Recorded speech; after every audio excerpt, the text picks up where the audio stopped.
On October 28th, 2023, a boxing legend and an MMA legend with the names of Tyson Fury and Francis Ngannou would step into the ring and clash for the first time. And at the end of the night, Tyson Fury would be leaving the ring with his arm raised, leaving a sour taste in everybody's mouth. But was that warranted? I'm going to take a look back into that match and judge it for myself to see if a clear winner was robbed or if we were just blinded by hate at the time. Let's get started. For round one, I gave it to Tyson Fury. He used the jab pretty well, and also he was opening up Francis to the right hand. You could actually kind of see flashes of what would lead to the downfall of Francis Ngannou in the AJ fight, with him just not being able to defend the right hand properly and also just biting at every jab that Tyson Fury was doing.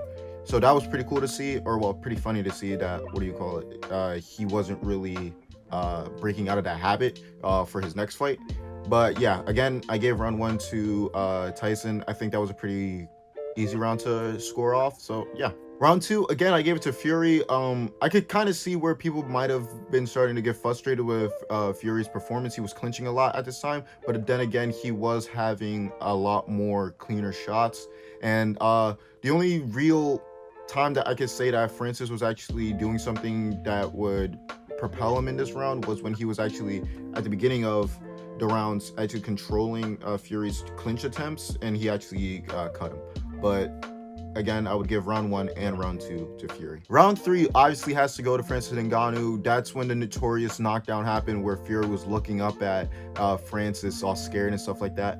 But yeah, because of that knockdown and also Fury just trying to recover after that, I have to give it to Francis Ngannou for that round. So it's a 10-8 round in round three. Round four also goes to Francis Ngannou. This was a pretty hard round to judge because I don't think both of them were really doing that well, to be honest with you.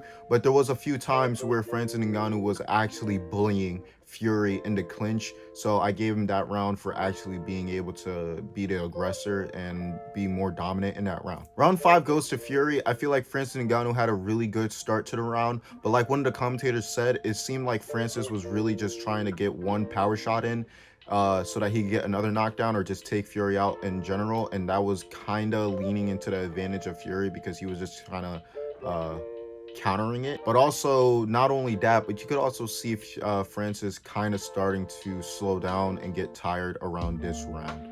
Before we continue with the rest of the rounds, 95.9% of you guys watching this right now are not subscribed. So please, if you guys enjoy this video, pause right now and subscribe so that you guys get notified every time when I post something like this. Usually I post videos about my progressions and workouts as an amateur boxer who wants to in the future be a professional boxer. So if you guys are interested in seeing that journey and actually living through it with me, please subscribe. And also there's going to be a playlist in the description below so that you guys can catch up before next week where I continue that series. With all that being said, and if you guys are already subscribed, let's continue on. Again, for round six, I feel like Fury had that round. Again, Francis is continually just trying to get the power shots in, and again, Fury's just taking advantage of it, and that's all I could really say about round six, is just Fury taking advantage of the fact that Francis is really just trying to get him out of there. Round seven, I would actually give it to Francis Ngannou because he actually starts to set stuff up. He actually catches Fury a few times with a simple 1-2 or a 1-1-2. So I would give it to him. He was obviously the aggressor. He was actually getting a lot more offense in, and he wasn't just looking for big power shots. He was actually setting stuff up. So I'll give that round to Francis Ngannou. And again, round eight was the same as round seven. He was actually getting some clean shots and actually setting up power hits, which was actually really helping him out in this round. And that's all I could really say. He was actually piecing up Fury at this time. And and then for round nine, I feel like Fury actually had the upper hand in this round. I feel like the push and the dominance that Francis had in the last few rounds actually tired him out for round nine. So that's why I feel like Fury was actually able to get a lot more offense in and was actually able to win round nine in this instance. And last but not least, round 10, I feel like went to Fury because even though he wasn't really doing anything, he was using his flicker jab to keep distance away from Francis, which was actually pretty much working. And even though they're not punches that actually hurt, it's punches that's giving him points. So with Francis not being able to get inside and Fury just using the flicker jab and actually keeping Francis away, and he basically just went off this round off of points. So there really isn't anything to say about that. And now here comes the verdict. And after counting up all the rounds, I would have to judge it 94-95 to your winner. Drum roll, please. In 3, 2, 1.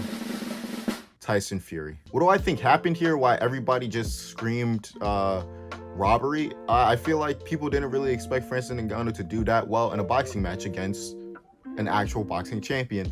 And when he exceeded expectations, people just kind of gravitated towards him. And also, I feel like around this time when that fight happened, the Tommy Fury and KSI fight happened, and I feel like a lot of crossover fans went to watch this fight as well.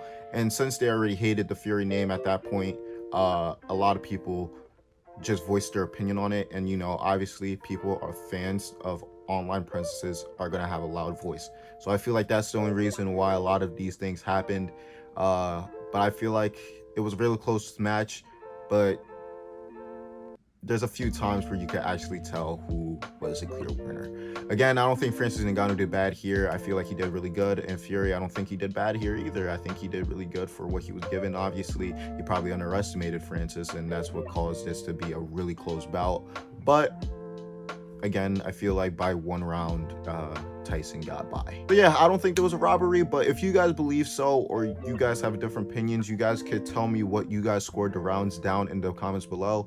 But also subscribe and like if you guys want to see more content like this. Again, this is something new that I'm doing. I just took a break from training this week, but I'm going obviously back. But if you guys want to see more like this whenever I'm not busy, then yeah, I could obviously post more stuff like this, and you guys could recommend any more robberies that you guys would want to see. And with all that being said, I'll catch you guys in a bit. Remember, my other videos are in the description below for the playlist, and everybody stay safe. I'll see you. Peace.